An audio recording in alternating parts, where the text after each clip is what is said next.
போக்கினான் ஆகுவதுண்டோ பெரிதின் நோய் தன்னோய் போல் போற்றாக்கடை என்று வான்புகள் வள்ளுவ பெருந்தகை கூறியதற்கு இலக்கணமாக வாழ்கின்ற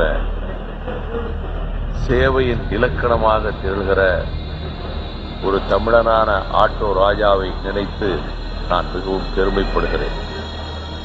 அன்னை தெரசா கல்கத்தா வீதிகளில் தொழுநோயாளிகளுக்கு சேவை செய்ததை இன்றைக்கு நம்முடைய இளம் தமிழனான ஆட்டோ ராஜா அதை செய்வது உடம்பெல்லாம் புண்ணாகி முகங்களில் பாரங்கள் விழுந்து பார்ப்பதற்கே நடுக்கத்தை ஏற்படுத்துகின்ற அந்த எலும்பும் தோலுமான உருவங்களை கைகளில் தூக்கிச் சென்று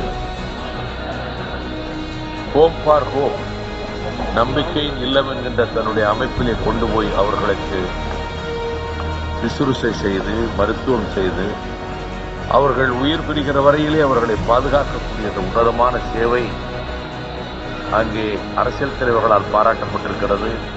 கலையுலக பிரம்மாவாகிய நடிகர் அமிதாப் பச்சனால் பாராட்டப்பட்டிருக்கிறது. முகேஷ் அம்பானி தொழிலதிபரால் பாராட்டப்பட்டிருக்கிறது. முதலமைச்சரால் பாராட்டப்பட்டிருக்கிறது. பாராட்ட எதிர்பார்த்து அவர் செய்யவில்லை. தற்செயலாக சென்னை விமான நிலையத்திலே அவரை சந்தித்த போது அந்த ஒளிநாடாவிலே பார்த்துவிட்டு நான் அப்படியே மனதிலே இப்படியும் சேவை செய்கிற மனிதர்கள் வாழ்கிறார்களே என்று நான் நினைத்தேன். இந்த தம்பி ஆட்டோ ராஜா செய்கிற சேவை இந்த உலகில் மனிதாபிமானம் செத்துப்போன உலகில் தமிழர்களின் மனிதாபிமானம் ஒரு காலத்திலே ஓங்கி இருந்தது என்பதை நினைவூட்டுகிற விதத்தில் இருக்கிறது.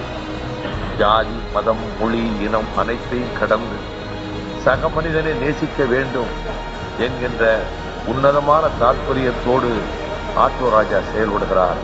இவர் பாராட்டுக்குரியவர். நான் ஒரு நாள் இவரை அழைத்து பாராட்டு நடத்துவேன்.